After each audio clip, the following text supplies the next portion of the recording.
Welcome, and we look forward to kicking off. I have promised we will stay on track, so my next job is to introduce our Chief Scientific and Medical Officer, Dr. Guy Eakin. Guy joined us just a few months ago, and I'm thrilled to have him as a member of the NPF team.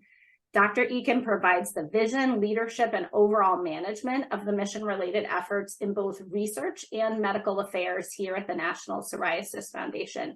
In fact, he's responsible for overseeing all the activities that we undertake in research, whether that's the $3 million in research funding that Carol talked about us releasing this summer, the research efforts conducted here at the NPF, like our annual survey, or any of the programs where research is shared, like the research symposium that we held just this past earlier this month, a few weeks ago here in Washington, D.C.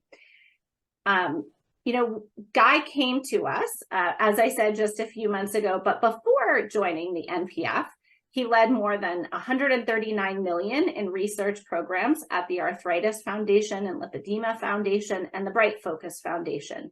These programs led to novel biomarker development and drug discovery efforts, in addition to the creation of a 30,000-person home-based patient-reported outcomes program. Dr. Eakin's opinions and interviews have been published in numerous prominent media outlets. He earned his Ph.D. in developmental biology from Baylor College of Medicine before continuing that work at MD Anderson and Memorial Sloan Kettering's cancer centers. Outside of his work, he can be found keeping up with his incredible wife and 2 children, or enjoying the trails and waterways near his home in Maryland. So welcome, Guy. Thank you, and I'm going to turn it over to you. Thank you so much. And so I am indeed Guy Eakin, and thank you for such a lovely introduction. You are going to hear today just a wealth of clinical and research data. But in this research update, I'd like to go a little bit back to our basics. We're all interested in what is the cutting edge, what is the right way of treating, all the sleep, the diet, and nutrition, pain. But let's go back a moment and look at our mission and ask what it is that we do when we create a research program. What are the reasons we create that program, and how do we actually execute on it? Suffice it to say, I already had a lovely introduction, but I've had about 17 years in the nonprofit community, and I've waited about 17 years to come to an organization that is structured to make a difference, and then also has this amazing history of doing so. So I'm going to talk a little bit about the history coming up in just a moment. When we think about research, I'm not going to dwell on this too long, but what does it mean to our researchers? We all know that the National Psoriasis Foundation is the leading nonprofit funder for psoriatic disease research. But, one of the things that drew me to this organization is, as I looked around the community, it's the only organization that has a very specific plan that's developed to defeat psoriatic disease and has generated, we can talk about the dollar values, but let's talk about the history, has generated this tremendous legacy of impact such that I can stand before you today and I can tell you that the treatments that you are receiving are likely to have been influenced by NPF research. And anything you see over there on that left-hand side of the screen has either been funded, at the discovery stage, at the clinical trial stage, or the NPF has committed funding to understanding how best to deliver these therapies in our clinical populations. And so that is just an absolutely tremendous level of impact for an organization that has only been funding research since about 1987. And so when we drill down just another level on what it means to have an impact in our research communities, is that the unit of currency by which researchers talk to one another are the publications. And so, we can talk and we can have these wonderful symposium or committee meetings that we come together and talk about what it is that is really going to define where our community should go. But the history of psoriatic disease research is written by these publications. And so there are, since, just in the last little over a decade, there have been more than 2,200 at this point publications that each of them represent a novel insight on psoriatic disease that have been made possible by the awards programs of the National Psoriasis Foundation. And when we actually ask the question of, well, that's great that they're out there, but are they making a difference? We can look at the clinical trials that are out there in our community and see the way that they incorporate the data produced by the National Psoriasis Foundation into their understanding of those clinical trials, such that we have about 400 clinical trials that have actually leveraged the National Psoriasis Foundation supported research in order to create these new therapies that we all rely on. If that's how researchers talk to each other, how do we inside the National Psoriasis Foundation think about our role in research and medical affairs? And so how I talk to my team is that our role is to ensure that every patient in our community is receiving evidence-based care. And so the way we typically think about research is that new evidence generation. That's the scientist in the laboratory working on experiments, generating data, getting them into those publications. And so there's actually another part of that. That's actually taking our thought leadership, working with groups of our thought leaders in our medical and research community to also evaluate the evidence. As we create that data, how do we come together and ask the question of, taken all together, what story is that data telling us? What direction does that mean for research? What direction does that mean for clinical care? And examples of what that looks like are things like our clinical guidelines that your dermatologist and your other specialty providers are being trained on, is what is the standard of care for treating psoriatic disease. We also, when things don't show up in our clinical guidelines, we also take special opportunities to evaluate the data that informs care around things like emerging topics like, you can see on the board here, telemedicine became very important to all of us in the last 5 years with the pandemic, as well as the questions that look at where we are today in terms of the development of our research sophistication, such that we can actually have conversations now about what it might mean to put psoriasis into remission. In order to do that, we need to have good definitions of what remission is. So we work with our clinical and patient and research communities to actually convene that leadership to not only generate data, but to do the evaluation and then get it out into our communities. When we talk about data generation, we don't just go out there and explore, for the sake of exploration. It all begins with a question. And, without going into too much detail, we're really interested right now on the diagnosis and prognosis of psoriatic disease. So how do we find out who has psoriatic disease as early as possible? That's the diagnosis side.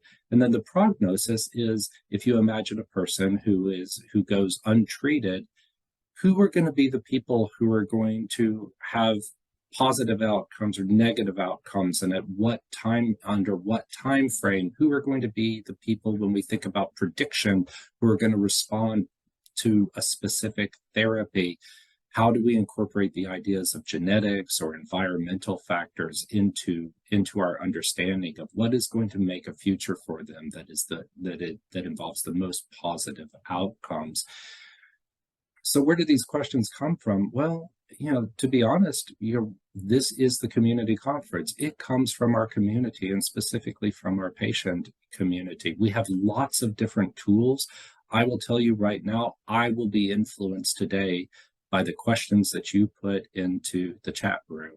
But we have other tools that are more formalized ways of tuning our antenna to the questions that come up from our patient community. And one that I want to highlight for you is our annual survey. If you, I really want to encourage you, if you haven't participated in this in the past, to be on the lookout for the invitations that come to you, asking you to participate. Find some time, find 30 minutes to an hour to sit down and fill out this survey. It's going to ask you questions about how psoriasis or psoriatic disease intersects with your life. What is the impact of the disease? What is the impact of treatment? think about the comorbidities or the symptoms, like how does sleep factor into your life with psoriatic disease? How do you manage the pain? What are our differences in the different types of psoriatic disease that are out there, whether you might have plaque psoriasis or GPP, et cetera. That happens, right about this time of year every year. And that data goes into a group of experts that look at the data and then publish research reports based on that data. And then those research reports, I'm here to tell you that a lot of those surveys that you see out there in the world go into an organization and they get shared around amongst the leadership teams or amongst the program teams, but they don't make it actually into having an effect in the community. This annual survey data really does go on to be used by researchers, by our drug development partners. It's used by our advocacy team in those efforts to convince employers or insurance about what it really means to actually make a change and have forward momentum on making lives better for people with psoriatic disease. So you can see on the right-hand side of the screen here's an example of some learnings that were just published. It questions the idea of what it means to have a certain level of severity for psoriatic disease. And so there are definitions used in clinical trials, historically, that as we get more sophisticated in research, we'd like to start thinking about a more sophisticated approach to severity. And so what we've heard from the patient community is, yes, I might have psoriatic disease evidence on maybe 1 to 3% of my body. But for instance, if that happens to be in a high impact site like the palm of the hands, scalp, genitals, well, then that's a more severe condition. And so trying to take those observations and then turn them into measurements that we can use to actually create objective measures of severity of the disease is a very important contribution to the field. So again, really encourage anybody out there to be on the lookout for those annual surveys. The invitations typically come by email about this time of year. We have other examples of observations that are coming out of that program on the right-hand side of the screen.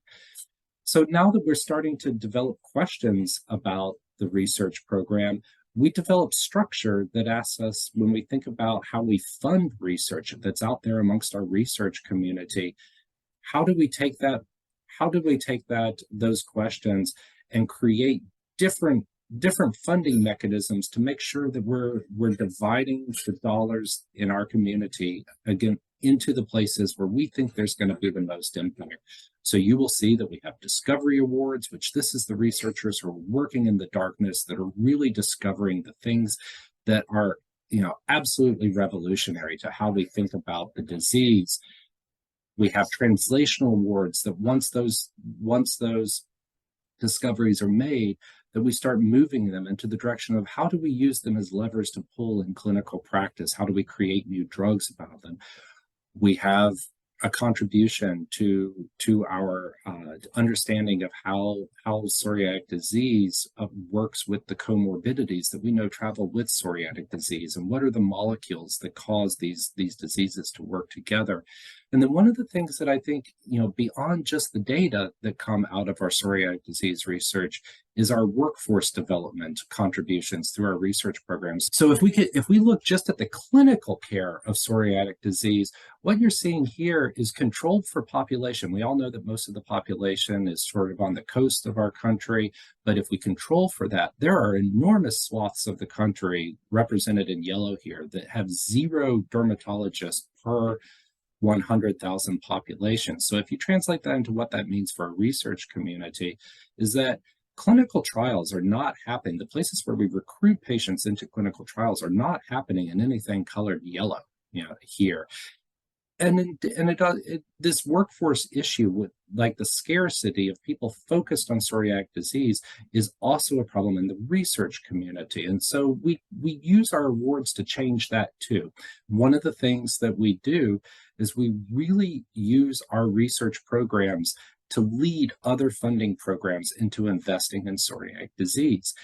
It is true that anytime a researcher goes and pitches an idea about psoriatic disease research in front of major funding agencies, they are in competition with literally every other disease out there. So if we can help them secure some initial preliminary findings, that makes them more competitive for that downstream investment. So if you take, for example, something like our Bridge Grant program, that has almost a 750%, nearly eightfold follow-on return on investment. So that means that if we've invested about $850,000 in recent years into the research in our Bridge Grant program, those investigators have parlayed that initial investment from us to catalyze more than $6.3 million in downstream funding through organizations like the NIH.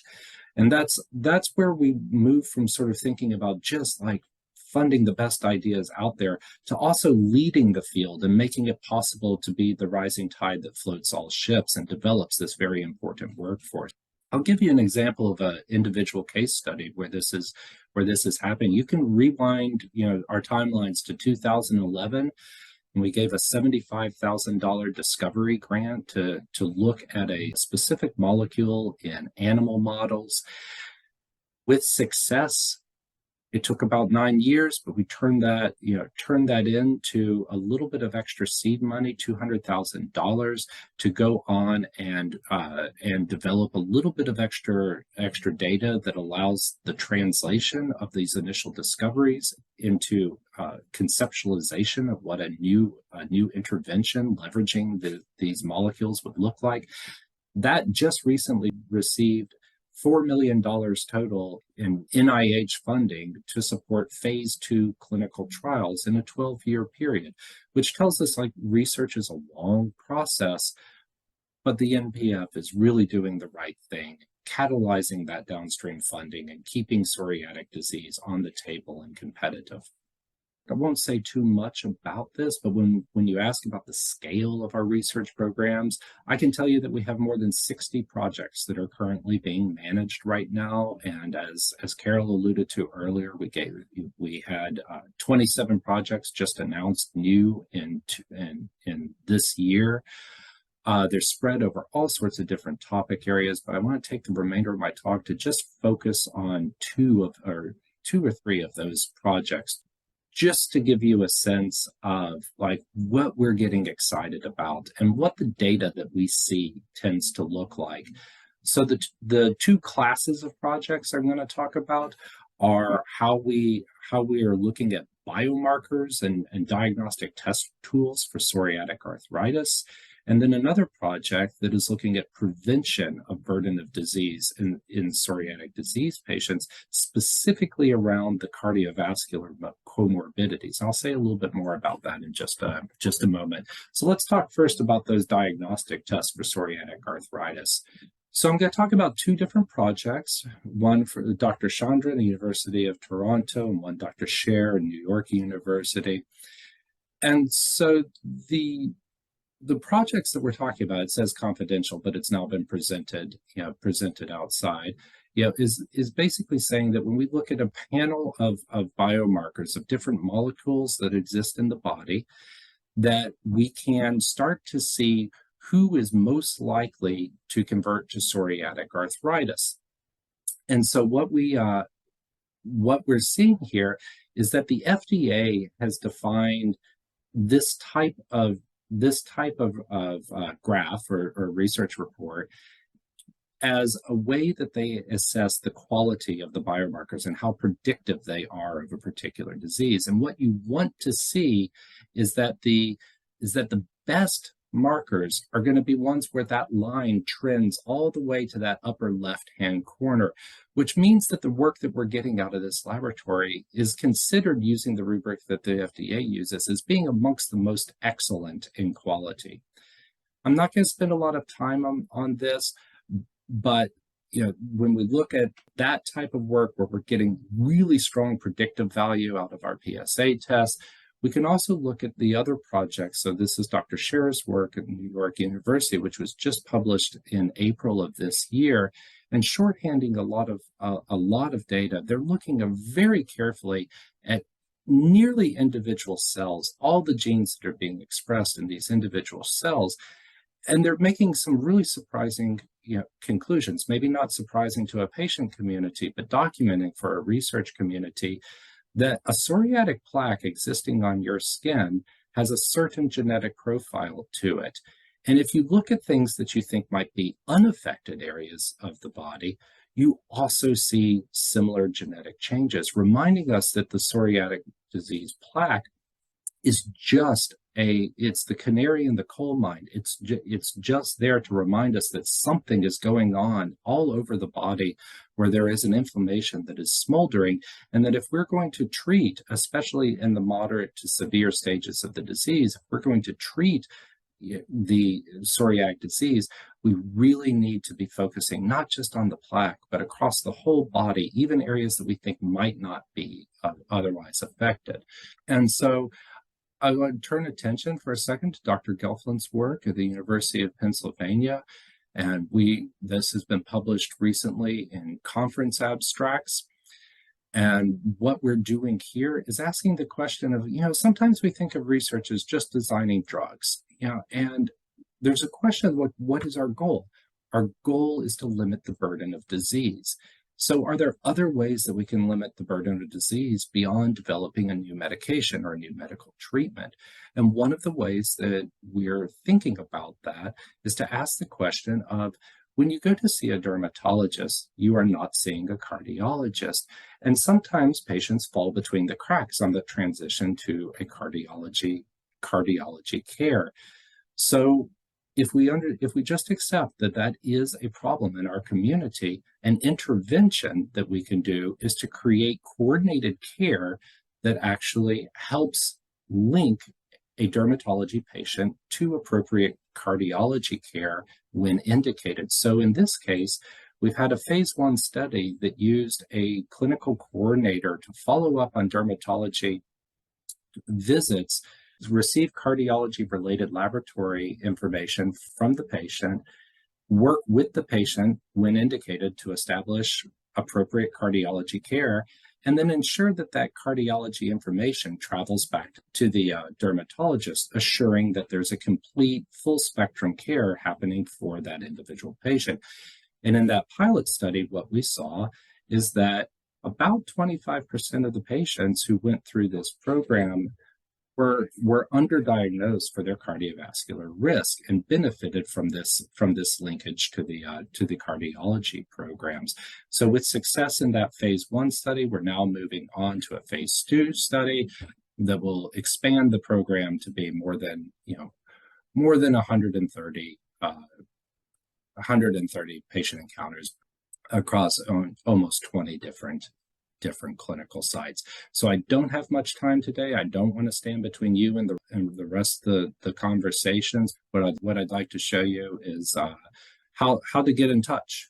So you can look at some of the things I said on our website, in our award profiles. We have newsletters, that go out where you can find out what's new in the research community. But we also have a very new social media presence on X, formerly known as Twitter, but also that information is flowing into our LinkedIn accounts and other social media platforms. So you can look for us on Twitter at NPF Pro. And of course, all of the staff are always eager to help. So that's the end of my talk, and I'll turn it back over to the conference organizers. Thank you very much. Thank you so much for those fascinating and important updates. It was really enjoyable to listen to, and I'm sure everyone else feels the same.